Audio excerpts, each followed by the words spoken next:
Hey guys, welcome back to the Abingdon Co channel. My name is Abingdon and you are here in the warehouse of the Abingdon Company down in downtown Las Vegas. If you haven't been to this channel before, we do a lot of videos on different adventures, women doing badass things, watches, and just all around fun. So if you like what you see, this episode is going to be a bit more personal, and I wanted to kind of take you on the journey of how my bikes were stolen. So stick around and we'll go through the story of how it happened, and hopefully you'll learn a little bit about bike refurbishment. So what happened was about 3 weeks ago, my husband and I were riding our bikes down around downtown Las Vegas. We were going to the Golden Nugget to go see two of our very, very good friends get married. And when we went to go get our bikes back, they were gone. So I was super, super devastated. We filed the police reports, we filed the reports with the Golden Nugget, we did everything. Fast forward 10 days after our bikes got stolen, and I see a homeless guy riding by on Shawn's bicycle. So I called the cops, and the cops came down and confirmed that it was indeed Shawn's bike, and I got the bike back. So I win Best Wife of the Year. That's his words, not mine, his words, not mine. But you can kind of see on Shawn's bike how they scraped off some of the black paint on the back rack, which is really strange. Also on the brake, they did that too. Not quite sure what the purpose of this is, but that back brake really did get just kind of messed up. So did have to fix that. Thank goodness they did not do anything with that nice seat. But if you do notice as well, they definitely changed the handlebars, and that's not cool because he had really nice handlebars on his bike. So those are just some of the things that they changed. So I'm pretty positive that my bike has been butchered, which sucks. So I'm pretty sure that my bike is probably lost for good and just is what it is. But I'm super excited that I got Shawn's bike back. So that one's for you, Shawn. Love you. Kisses. You're awesome. So I bought a new bike. Now, this episode is going to go over me refurbishing this bike because I found this bike on OfferUp. The lady said that when she moved into her house 6 years ago, it was sitting in the shed. So it'd been sitting for about 6 years. She kind of wanted a little bit of money for it because it is a Corsa Classic bike, which is about a $300+ bike. However, I went and took a look at it and puppy needs work. So we're gonna go through and we're going to fix a lot of the things on this bike, and I'm going to show you some very basic bike repair that you can do. So let's take a look at this bike and I'll show you what I'm gonna do, and then we'll fix the bike together and I'll have my new bike. Here she is. I brought it over to RTC Bike Shop because these guys worked on my old bike before. And this is Irving. Say hi, Irving. Hello, how's it going, everyone? So, yeah, what he's doing is he's just putting in a new tube in the back tire because the back tire was not holding air. Front tire was holding air, so that is what I'm having RTC do. And then we're gonna go over some of the issues that we found with this bad boy. And I'm gonna see if I can take care of it back at the shop. So, yep, hopefully it's not too many things. I found a couple, but I know Irving's got a much more keen eye. He's the pro here, so he'll update me on what's going on. Yeah, it's actually in pretty good shape. It's yeah, besides that rear flat tire, it's just a railer hanger right here. So this little guy somehow got bent this way, which makes sense. Usually people drop the bike on this side and it'll bend it that way. It's usually a pretty easy fix. The only thing that makes me a little nervous on this one is the fact that it's part of the bike. Yeah. So if you break this, you basically need a new bike. A lot of other bikes, I know this is an electric bike, but they have a separate piece between the derailleur and the frame. It's called the derailleur hanger. So if it breaks, then we just take out one bolt and pop a new one in there. This one here, we're just really hoping it does not break because you need a new bike. Okay, so what I did was I flipped my bike around, and I always put just like a moving mat down whenever I work on one of my bikes. That way it just protects from getting scraped up or whatever. So we're gonna go through and I'm gonna show you all the things that I found on the bike that needs to get fixed. And then since it's already upside down, we'll just go ahead and start fixing it. The brakes do clamp on both sides here of the wheel, which is a good thing. However, I can very easily still roll the tire through. So they're not clamping well enough. So I do need to adjust the brake pads so that they're squeezing better, and the back wheel is even worse. See how that shows? How there's only like one side that moves, not the other. So we're gonna definitely need to tighten up some screws and adjust some cables and make the back brake work, because you kind of need a back brake. The kickstand, I really like the kickstand because the kickstand has this cool little lock feature that you can use where it's just spring locked. You don't see these type of kickstands very often, but I noticed that it sits super tall, and I figured it was because the tubes in the tires were completely out of air, and so that was probably why, because they were sitting flat, so the bike kept falling over when the kickstand was down. But I actually think that this could be adjusted so that it sits a little wider, and then that way the bike can kind of lean into the kickstand when it's standing upright and not fall over as easily, because it was definitely falling over. When I saw the bike, both of the tires were completely flat. Now, bike tires are comprised of two things. You've got the tire and then you've got the tube on the inside. And so I thought, well, the tires look like they're not in bad shape. Sure, they're super dirty, but they don't look cracked. I don't see a lot of dry rot.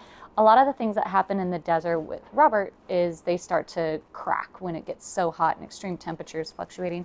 So the tire actually looked in pretty decent shape. I was really hoping that it was the tube, and that's what it ended up being.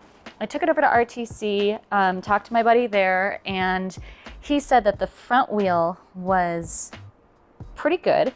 It was holding air. They just pumped it up with some air and then it just held, but the back wheel wasn't. So this one needed a new tube. So he put a new tube into the back tire, but when you rotate, when you just spin the wheel, you'll notice, did you see how that just like spun pretty nicely? Unfortunately, the front wheel though, this guy wobbles. This wheel is gonna need to be trued. And what that means is I'd need to take a little, what they call a spoke wrench, and I need to tighten and loosen the spokes on the sides. It's all about getting this wheel to spin uniformly. Right now, it's super wobbly. So you can really see this when you look at the brake right here, that it is going away from it and then it's coming towards it. It's not so good. But the nice thing is I'm going to use the brake here to be my guide to true the wheel. So how do you true the wheel? Well, the wheel has all of these spokes, right? Every spoke that is coming up to this side is pulling the wheel that way. And then every spoke going off to that side is pulling the wheel that way. So really you've got these two pulling forces that are pulling the wheel in both directions. And because we're hitting the brake super close right there, it means that this section of the wheel, probably this guy and this guy, are pulling the wheel that way too much. And this one is just kind of going with it. So we're gonna have to pull this spoke that way, and then we're gonna have to loosen on this side. And the way we do that is with one of these guys. So basic bike anatomy, this is a spoke, this is a spoke nipple, and this is a spoke wrench. Wherever the point is that you're trying to either push or pull to even out is typically around one or two spokes. What my rule is if it's right around one spoke, then I work in rule of three. And a rule of three is I'm going to either tighten or loosen this one, and then I'm gonna do the opposite to the other two. I'd line this up, and if it were righty-tighty, I would go this way, and if it were lefty-loosey, I would go that way.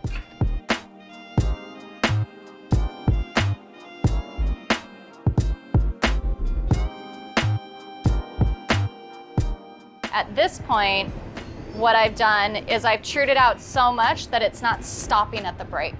It's not being stopped by pressure of the brakes. So the chain looks like it's in really good shape here. All it needs really is just a little bit of lube and get it a little bit cleaned, and then the chain should be pretty good. And then all around you just have a couple little bits that need to get cleaned up, re-greased, and lubricated. And then I think this is gonna end up being a pretty nice bike, all said and done. I've cleaned the tires. The tires came out so much better, brighter, and they have this really neat kind of vintage yellow look to them, which I don't know if I'm ever gonna be able to get replacement tires because these are fairly different. I've never really seen these before.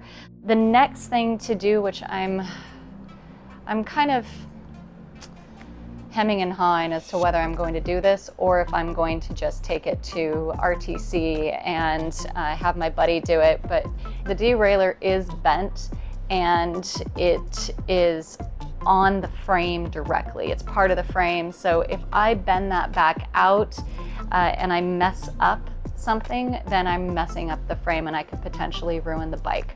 So that one, I think I might actually leave that one to the professionals and just have them take care of it.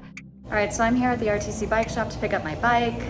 Irving fixed the derailleur, so I'm pretty excited about that because that was the last big thing that needed to get done. So I'm gonna get my bike and then I'm gonna finish up the basket, the handlebar grip, and put my new saddlebag on. So let's go get it. Check it out. So cute, right? All right, guys, so I got my bike and I'm gonna ride her to the truck. Just picked her up from RTC. Irving fixed that derailleur and I'm ready to finish it up. And she's riding great and I'm really liking it.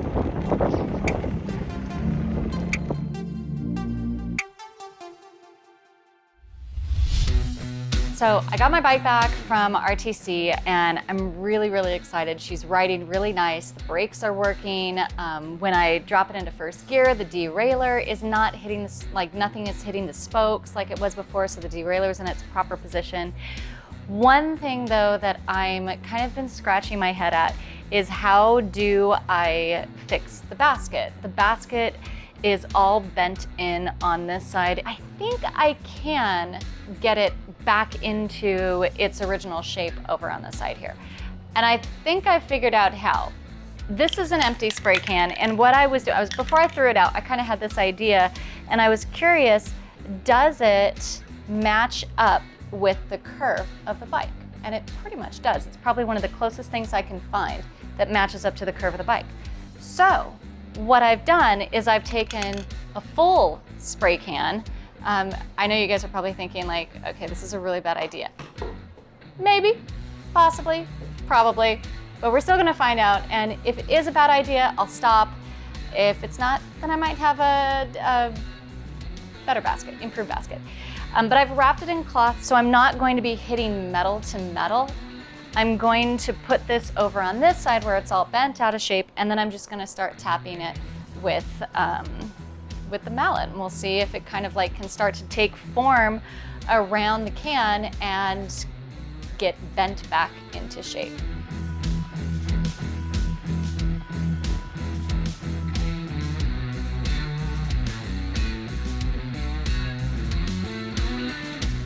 This isn't doing anything that I wanted it to do. I'm seeing no progress whatsoever. So if you know how to get that basket back into shape, put it in the comments below. I'm gonna move on to something else.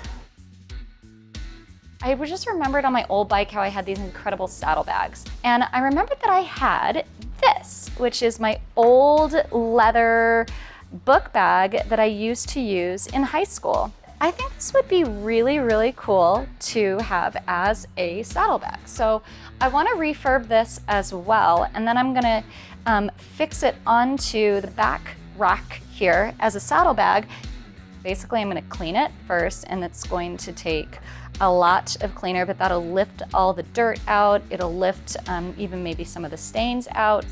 Beeswax is usually what's used on top of a leather product. A lot of times they'll use them on shoes. A lot of shoe polishes have beeswax in them. And what that'll do is it'll just create a nice weather, like waterproofing.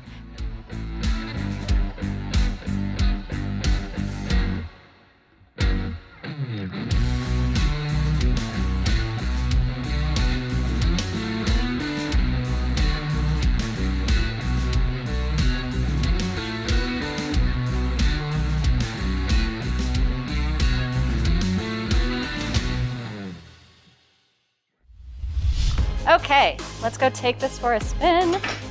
See how I did. All right, well, let's see if the brakes work, and, ah, they work. Yes, yes, I have a bike. I have a bike that works. This is gonna be so much fun. If you see me riding around Las Vegas, give me a wave. Mission accomplished. Well guys, I finished it. I'm super, super excited about this because now I have a brand new bike, and even though it's super old, it's new to me. And I'm really, really happy with how it turned out. I think it came out beautiful. So if you like this video and you learned something, tell me what you learned in the comments below. Click the subscribe button, hit that notification bell next to it, and you'll get notified of more videos where we take women and go out on crazy adventures. Thank you so much. My name is Abingdon. You're at the Abingdon Co channel, and we will see you on the next adventure.